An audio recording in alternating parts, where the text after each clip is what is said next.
welcome to ONTV News. I'm Cheryl Coonan. And I'm Katie Shimatero. Our top stories tonight include Lake Orion's 2015 Resolution Run, the revival of a winter carnival, and an update on the potential single hauler ordinance. But first, Oakland University held their Keeper of the Dream Scholarship Award ceremony Monday, January 19th, where they awarded 5 students who represent and promote diversity on campus. One winner and nursing major, Zainab Faz, says she loves to expand her horizons when it comes to diversity and learning about other cultures. I'm part of the African Student Association.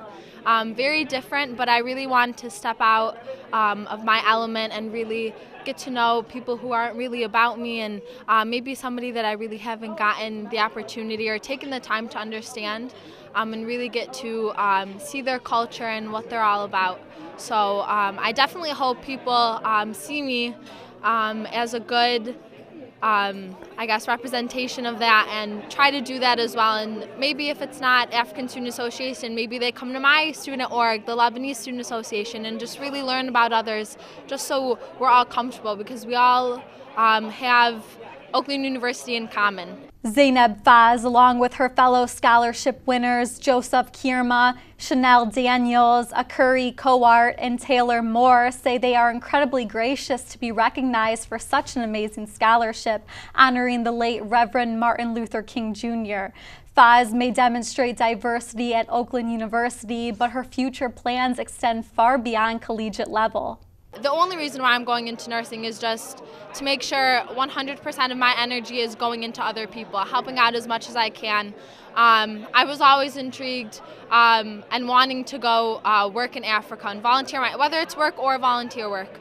But that's definitely a goal of mine, to get out of my home, get out of Michigan or even just West Bloomfield, and just expand, and wherever help is needed, I can go there. The Assistant Director for the Center of Multicultural Initiatives at Oakland University, Nicole Lucio, says the Keeper of the Dream Award may not be possible without the help of sponsors. Today we're honoring 5 scholarship recipients. We do award anywhere from 3 to 6 scholarships, depending on the sponsors. We really look to our community partners to come in and sponsor these scholarships so that we can really, promote and continue to encourage students to do this type of work on campus. This year's sponsors included Beaumont Health Systems, Oakland University Credit Union, Oakland University Alumni Association, the L&L McIntosh Scholarship, and AutoLive Americas. The event also had a special guest speaker, actress and activist Journey Sumlay. This was Oakland University's 23rd year awarding the Keeper of the Dream Scholarship. For more information about this scholarship, log on to oakland.edu. Last month, the Lake Orion Board of Trustees brought discussion of a new ordinance to the attention of the community. The motion was for a move from a free market to a single hauler waste removal service, and it has become a hot button issue for residents. The proposed ordinance called for a single hauler to operate all of Lake Orion, eliminating residents' choice to choose which garbage company they'd like to do business with. You are taking away my choice of who I do business with. Now, down the road, are you going to say, I can only go with FedEx, I can only go with UPS, I can only shop at Kroger, I can only shop, buy my gas at one gas station? I know what I can afford, what I can take out of my wallet for this and that, and that's my choice. Like she said back there, if I want to pay more for a garbage pickup, shouldn't I have that choice? This is America. However, some residents in attendance did have suggestions to improve upon the ordinance. It seems to me you do have the power to establish an ordinance for all new subdivisions that they must have a single hauler. We could start there. And perhaps then we can work with the subdivisions that are having problems and see if there's a way to mandate a single hauler for those individuals. Because I understand it must be difficult with small streets and having multiple trash haulers. It must be a problem for subdivisions. It isn't for Walden Road and other places like us. And some agreed with the proposed ordinance and would like to see it pass. I live on a narrow road, and it's not uncommon that we get 2 or 3 trucks in the same time. Sometimes I got to wait for them to load, and then I can go on about my way. So I'd hope to see that you do pass, for one hauler. And not only that to save money, but it'd be a lot safer. I mean, one of them about ran over my dogs. I don't have kids, so I can't talk about that part of it. But like Donna said, I mean, it's kind of we try to keep our neighborhood nice and clean and up. But I mean, every 5 days a week, there's people have compost out, garbage out, and they recycle, just like everybody. But, so I wish you would put that back on the ballot, and I wish you would, pass that through. There are currently 92 trucks licensed between a handful of companies, and some board members feel switching to a single hauler may limit traffic congestion and road deterioration, amongst several other issues. Supervisor Chris Barnett is one of the board members who originally made a push for the new ordinance. But after intense public outcry against the ordinance, Barnett says he no longer believes a single hauler is the answer, but believes there may be a compromise solution. I've been trying to compile all the information that I've received from members of the public on ways that maybe we could address some of their concerns. I still am of the belief that there is an issue that we can help with. Maybe it's not to the extent that we initially proposed, but there might be a way that we can do things to consolidate the number of trucks that are in our community. At a town hall meeting on Monday, December 9th, many board officials agreed they would like to see drastic modifications to the ordinance before they will pass it. But they voted 4-3 to accept the first reading of the ordinance and continue discussion at the following board meeting on Monday, January 5th. Residents packed the boardroom on January 5th in the hopes of eliminating any further push of the ordinance. And the board unanimously voted yes to not adopt the ordinance for consolidated waste collection. Barnett. Yes. Schultz, yes. Thurber. Yes. Steele. Yes. Porter. Yes. Steimel. Yes. Flood. Yes. The board will take up further discussion of the issue at a later date, but have no plans of pushing for a single hauler ordinance in the immediate future. Full episodes of all township board meetings can be viewed right here on ONTV. The consolidated trash ordinance wasn't the only issue getting attention at Monday night's board meeting, where there were several other issues on the night's docket, including a local business's appeal of denial for a liquor license, a pay raise for on-call firefighters, and a new position of deputy supervisor was appointed. The M24 and Silver Bell mobile gas station and service center has been in business for nearly 19 years. The location currently has a beer and wine license, but last month the owners were denied the transfer of an SDD license by the board, which would allow them to sell liquor as well. The Audish's request for an SDD license was denied by the board because of 2 violations their store received for selling alcohol to minors. After filing an appeal, the Audishes, along with their lawyer, attended the board meeting and stated their case in hopes of persuading the board to change their minds. Your concern is the 2 sale of minor violations that have occurred at the location. We are not denying that they occurred. It happened. What I'd like to point out to you is that it happened by employees. There are 5 employees that work at this store. Sean, his brother Ryan, Fahmi, and 2 other not immediate relatives. Generally, there's 5. When the first incident happened, it was an employee, not related, who was immediately terminated. When the second incident happened, it was again an employee, not related, immediately terminated. Now, when the first one happens, usually you're in shock. This is all new. But when the second one happened, the Audishes recognized that they needed to take some serious action here. This is a very valuable license and a very integral part of their business. So they did take it seriously. And I just want to point out to you a couple of the things that they've done. They trained everybody, all of their employees, what we call TIPS training, which is Techniques for Intervention Procedures. So they actually brought in a trainer to train everybody at the location. Every new employee, hopefully they won't need any, but every new employee will be TIPS trained.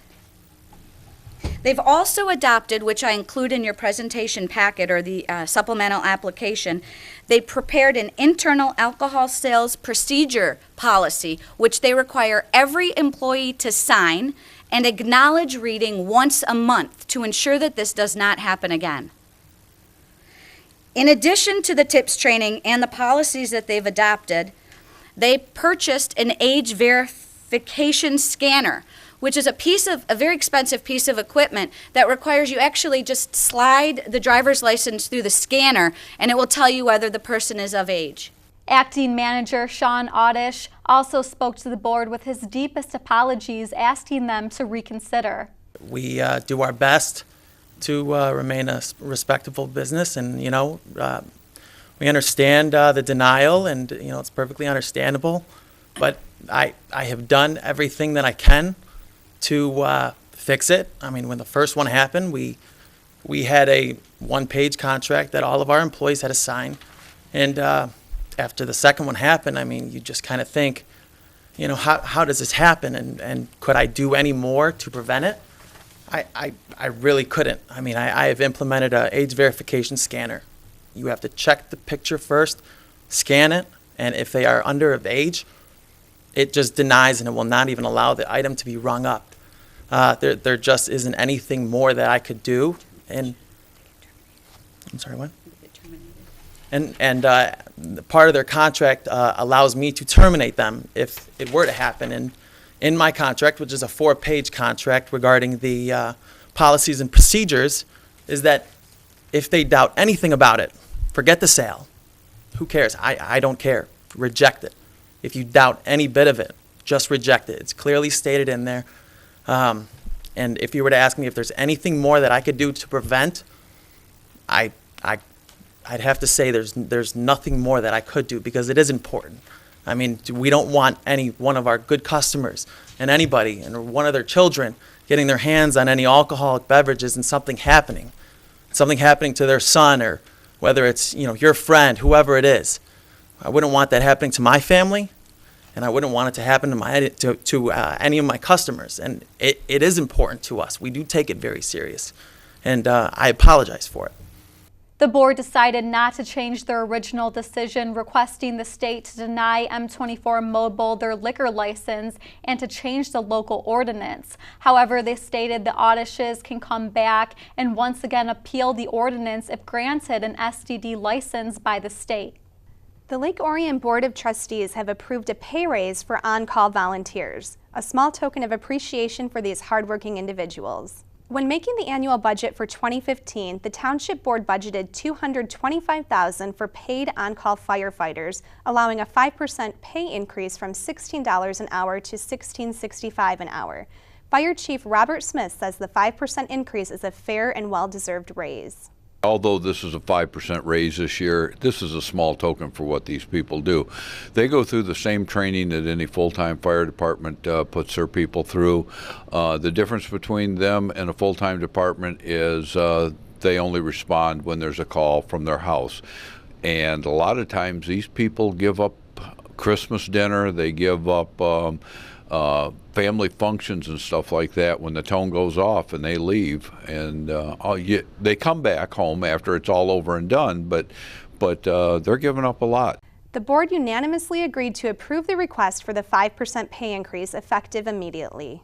Lastly, Chris Barnett closed the board meeting by announcing Jeff Stout, the new deputy supervisor. Barnett stated that in a community this size, it is necessary to have a plan in place for emergency situations involving the absence of a supervisor. My recommended motion would be to appoint Jeff Stout as deputy township supervisor for the Charter Township of Orion, effective immediately, with an annual salary of $3,111. Jeff already works closely with me and has a great handle on the day-to-day demands as well as the emergency management protocol and procedures. Barnett declared Stout as the best fit for the position. However, board member Mark Thurber questioned if Stout truly had the availability for the position, considering he is already the township's operations manager and assistant fire chief.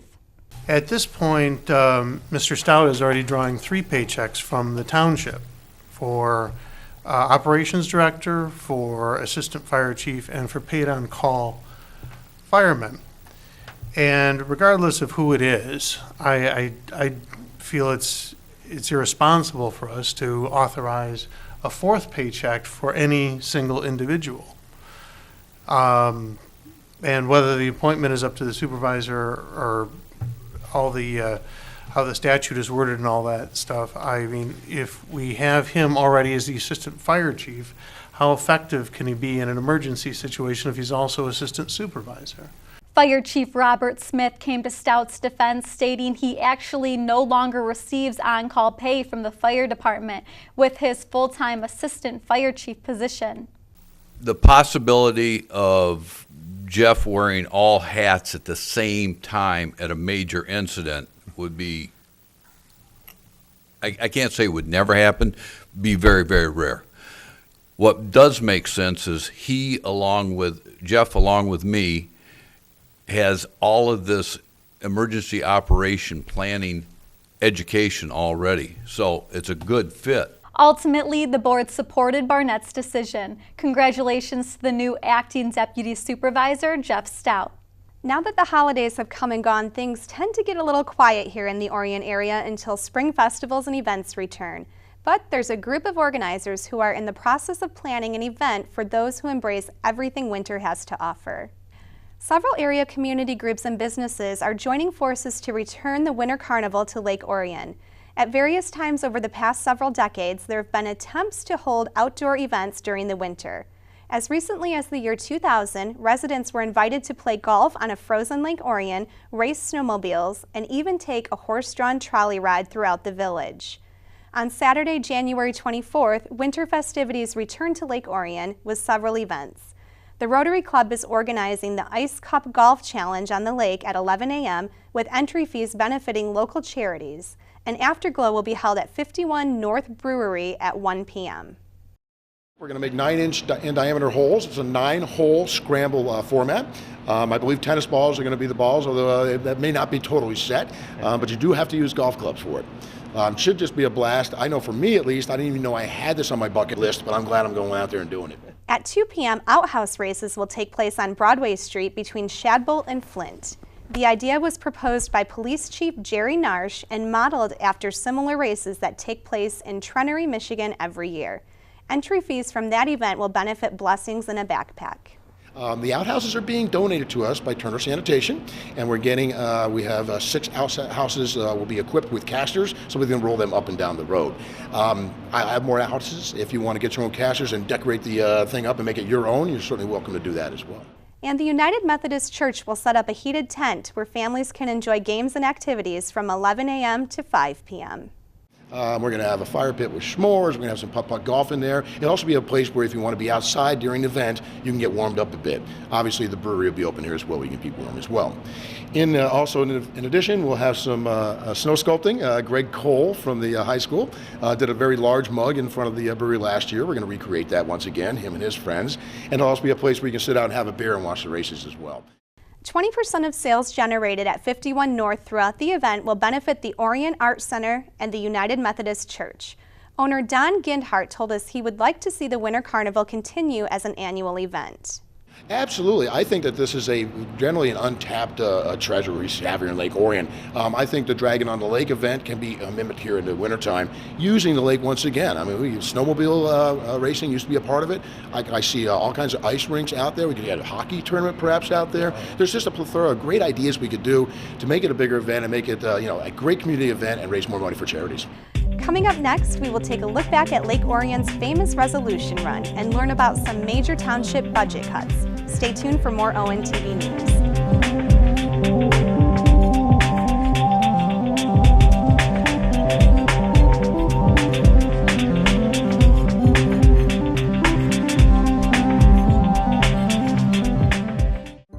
Hello, I'm Mike Bouchard, the Oakland County Sheriff.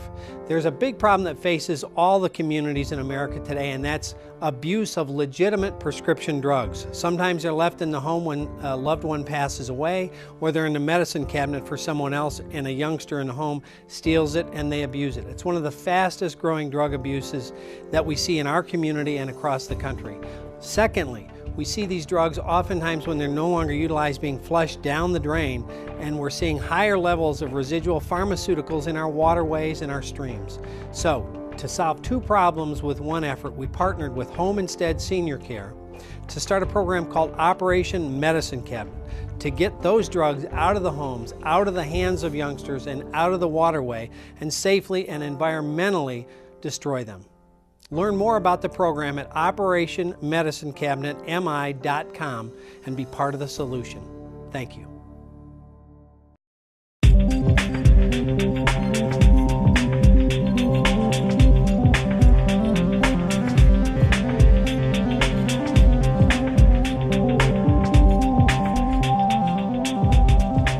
Welcome back to ONTV News. I'm Katie Shimatero. And I'm Cheryl Coonan.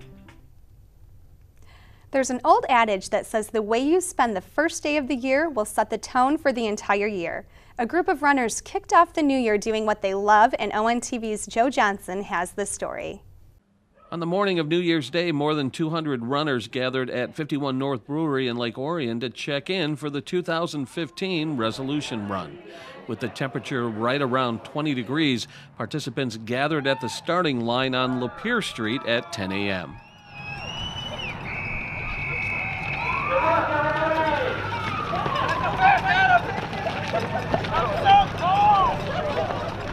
Now in its 15th year, the race acts as a fundraiser for the Lake Orion Downtown Development Authority.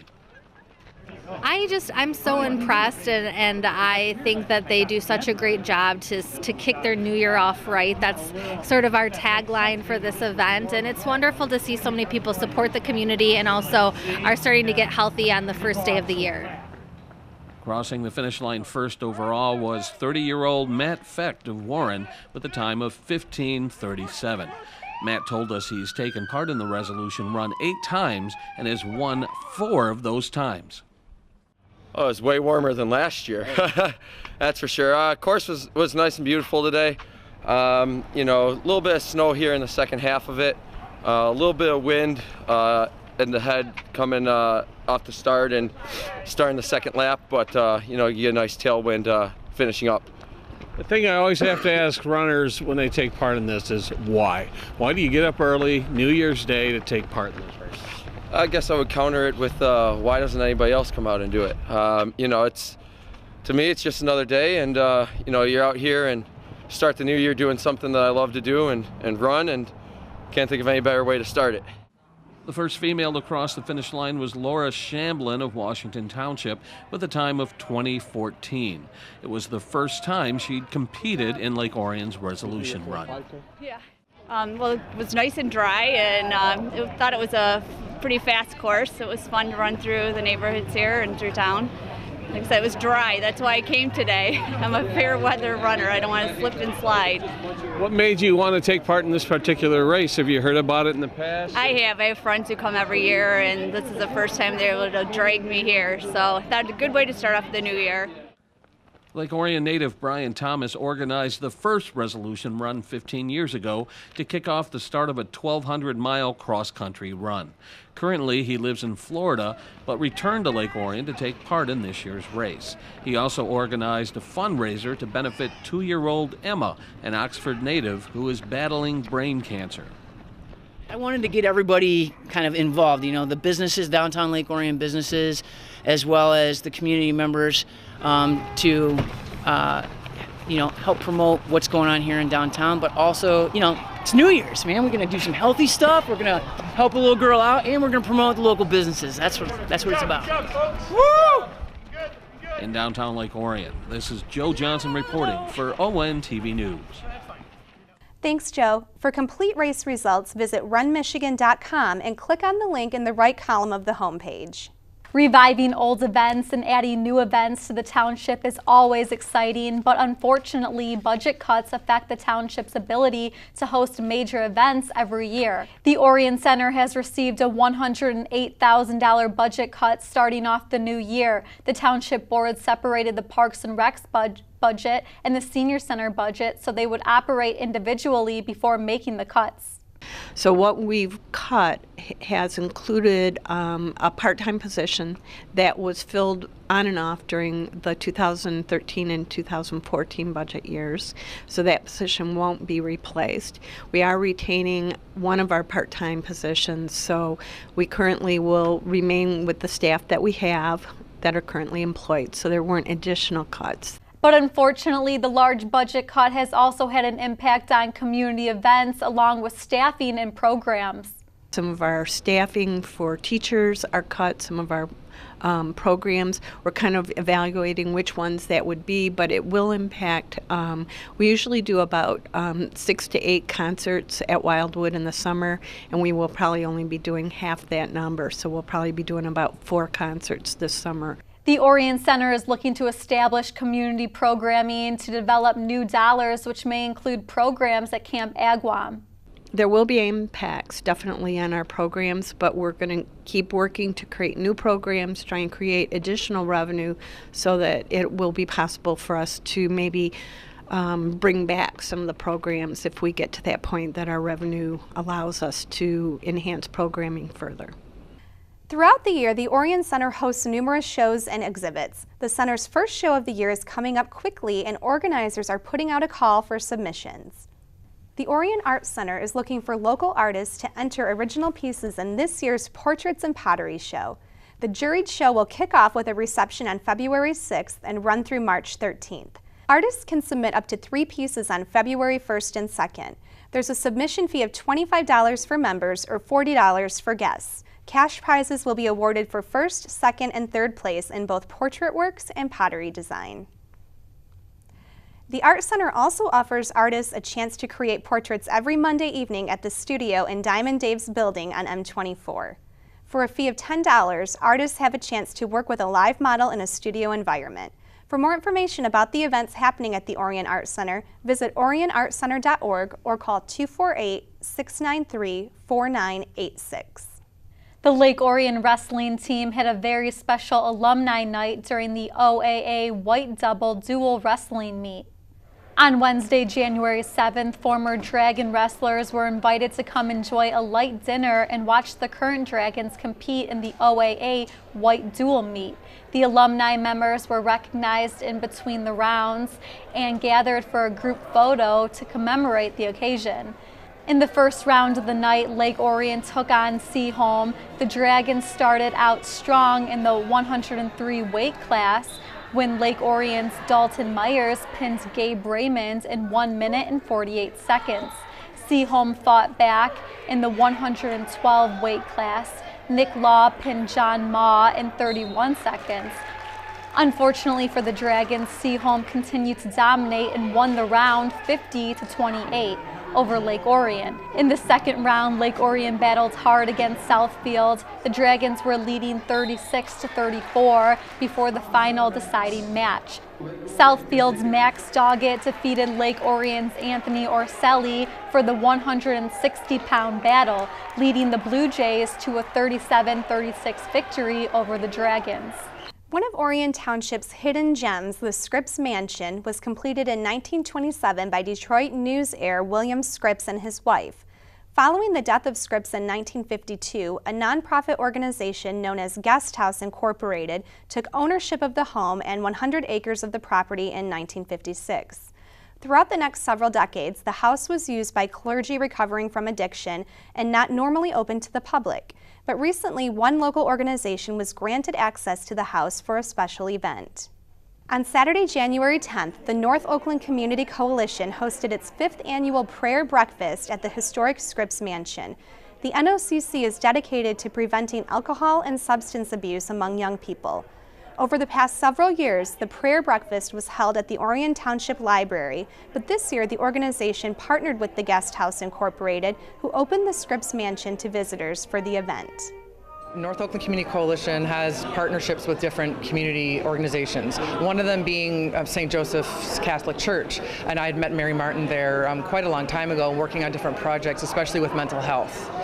And now that she's with Guest House here, we had a conversation after a meeting where we launched Families Against Narcotics, which is now currently in Oakland County in all of the 6 regions. And I made a comment that we would really enjoy this type of facility for our annual prayer breakfast, our 5th annual prayer breakfast. And she said yes. So that's actually why we're here. We know that Scripps Mansion is definitely something they don't open up to the public and that people would be very interested. And we're thrilled to say that we had over 100 people here today participating in this event. Orion Township Clerk and NOCC board member Penny Schultz welcomed visitors and introduced the lineup of presenters. Judge Nancy Karniak from the 52nd 3rd District Court made an appearance, as did Superintendent of Schools Marian Giannopoulos. Many thought invitations contained a typo since Michael Bouchard was listed as a special guest and keynote speaker. It was not a mistake. The first Michael Bouchard is a pastor at Kensington Church. No, I thought it was cool how they contacted every Michael Bouchard in Oakland County and asked if they wanted to come today. But yes, my name is Michael Bouchard. I work with Kensington Church. I've been there for about 6 years, working in their children's program, and I've been working with youth ministry for about 10 years now. And I love it. It's so much fun, and if you've worked with kids or you work with students before, you know the fun that they have and also the challenges they present. Today, the question was asked to me, how do youth make a difference?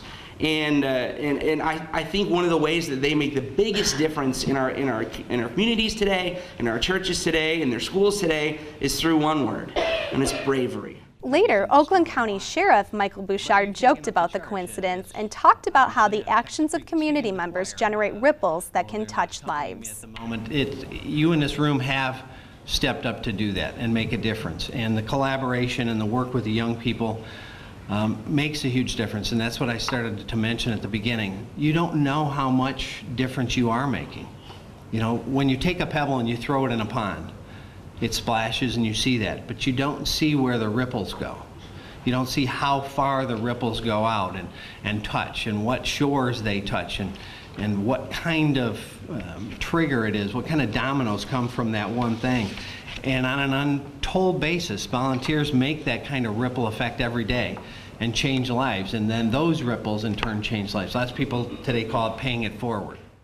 The theme for today was really focusing on helping and protecting our youth. And with Sheriff Bouchard and Michael Bouchard from Kensington, and no, that wasn't a typo, it's actually, they're two different people, but it's the ability to connect with them, support them, protect them, and pray over them, and let them know that we're supporting them in every single way that we can.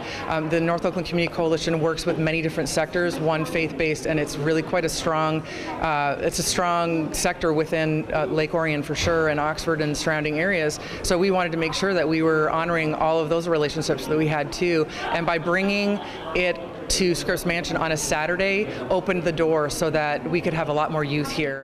For more information about the efforts of the North Oakland Community Coalition, visit their website, northoaklandcoalition.org.